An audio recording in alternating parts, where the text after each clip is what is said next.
Twin Cities Adventures here with our Bearded Dragon playlist, and in today's video we're going to clean out Jormungandr's habitat and rearrange things. It's been a while since we've had them and it just needs a refreshing, so let's take a look at all of the bugs that are growing and reproducing in the habitat, and then we'll show you what we're doing here real quick. Here is Jormungandr's habitat, and just right off the bat here, I'll show you, you can see there's a little bit of moisture right through here.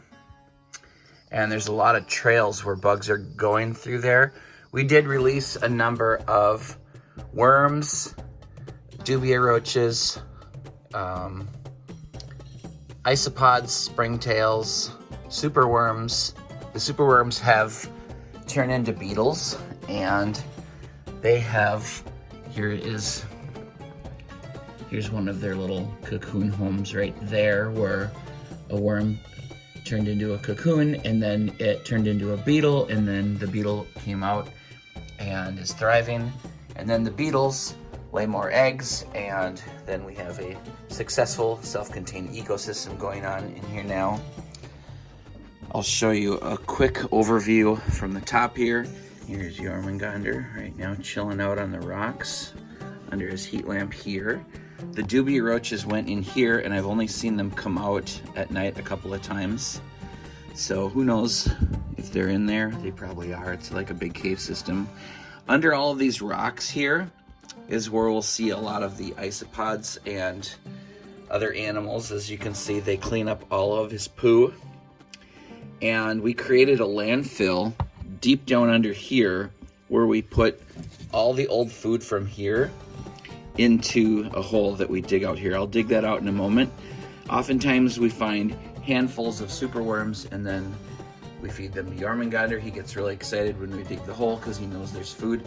But first of all, I'm going to show you what is going on directly under his food dish. I'll keep Jormungandr away because he knows there's lots of bugs under here. So check this out. When I lift up the food dish, look at all of that. They're just scattering. There are multiple different kinds of isopods and springtails and earthworms that just scurry. It's very common to see superworms and even the black beetles when I lift that up. So that is really cool. Lots of baby isopods and springtails hopping around in there. As you can see, I'll just leave that on there for just a second. They're just everywhere. So that is a super successful ecosystem. And if I let Jormungandr over there, he would just go crazy eating those. Now, let's go over. Hi, Jormungandr, are you excited? Let's go over here and just check out quickly what's under this rock. And the same thing. Lots of baby superworms. Look at all those tiny little babies under there. Prop that rock up. And take a quick little peek. They scurry really quickly. When I lift this up, we'll see there's little baby superworms right here. Lots of isopods and springtails under there.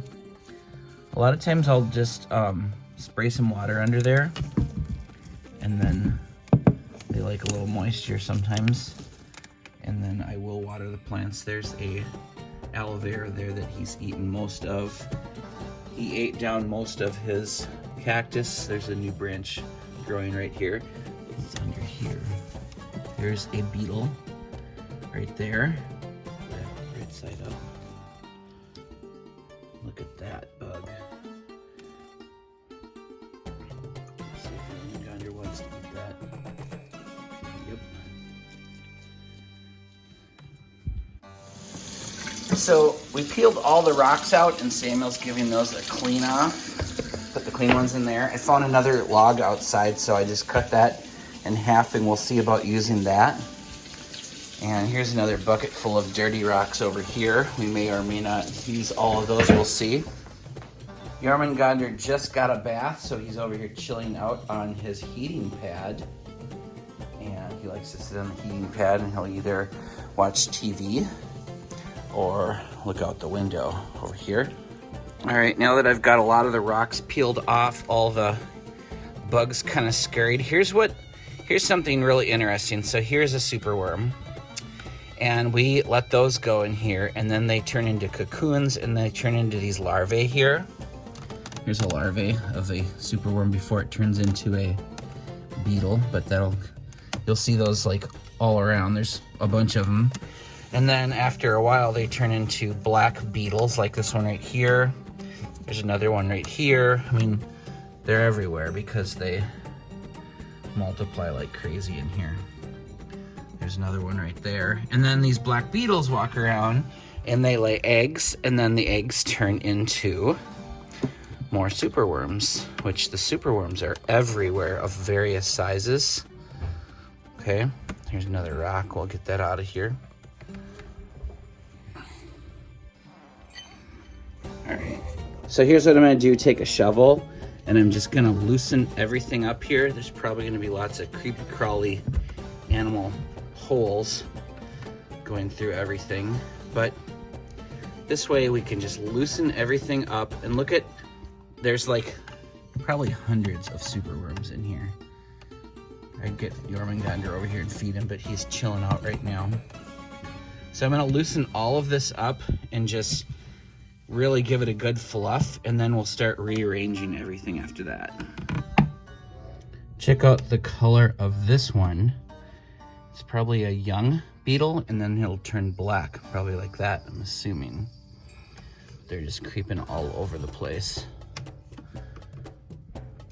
Okay, here's what it looks like. Everything is loosened up and aerated.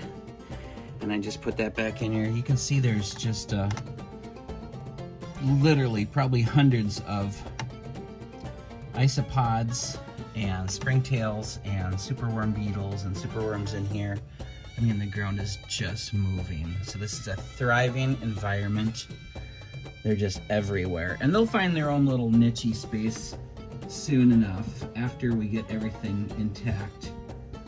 So the next thing I'm gonna do is bring in some logs and position those, and then we'll bring in the rocks and start positioning those. And I'll give you little updates along the way. Here's a quick peek at what we've got now. I'll show you from the top view. There's this big log that he had before so he can sun under his heat lamp. And then we put another log right here so he can go on that and catch his daylight over here.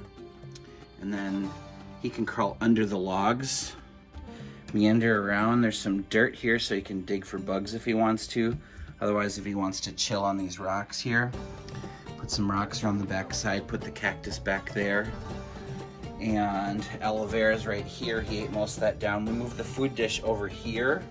And then I laid a bed of rocks around here so he doesn't kick dirt and substrate into his food dish. So that's always nice. So what I like to do is lay like a rock cobblestone patio. Then I'll put some water through here and I'll get all the dirt to go through the cracks and it'll settle. And then he won't be bringing that into the food. And that'll be easy to clean having that up front. So I'm gonna sprinkle some water all around here and let everything settle in. And you can see all the bugs and beetles are finding their new favorite hangout spots. There's lots of holes in the logs where they can creep and crawl in there. Here's Jormungandr's first sneak peek at his new habitat. And we'll put him in there and let him relax a little bit, and then we'll give him some superworms to eat. How you doing there, little buddy? You got a couple of perches to sit on. Here's Jormungandr sitting over here by his heat light. So let's just open this up and check out what's going on here. Once again, we have a ceramic heat lamp up here. We have his other light here. That's whatever it is for the dragon. And then we also have these two lights here and here for plants and for more light. Those are all on a timer. Now this habitat will dry out because naturally it will evaporate, especially with all these lamps on there that are on a timer. So every once in a while we just poke around there and give water wherever we see that it needs it. And now we'll give Jormungandr some meat. He just took a bath in the living room and was hanging out for a while. Nice looking dragon. So let's give him some meat dipped in calcium, and we'll see how he likes snooping around in the bottom of his habitat. Here's what we do. We have our calcium. Go ahead and take the top off this. Hold that like this. And then we just set the caps right up here. Here's the super worms. So Samuel's gonna take these long tweezers and then hold the calcium over the habitat, dunk that in there, and then he'll give those to Jormungandr. Just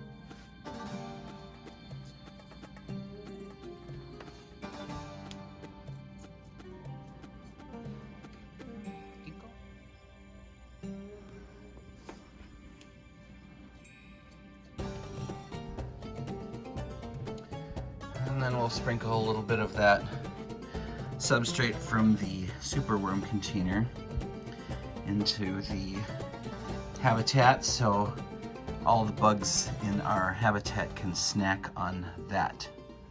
And that's it. There's Jormungandr on his second perch now, having a good time. We'll just close that up. And thanks for watching Twin Cities Adventures, out.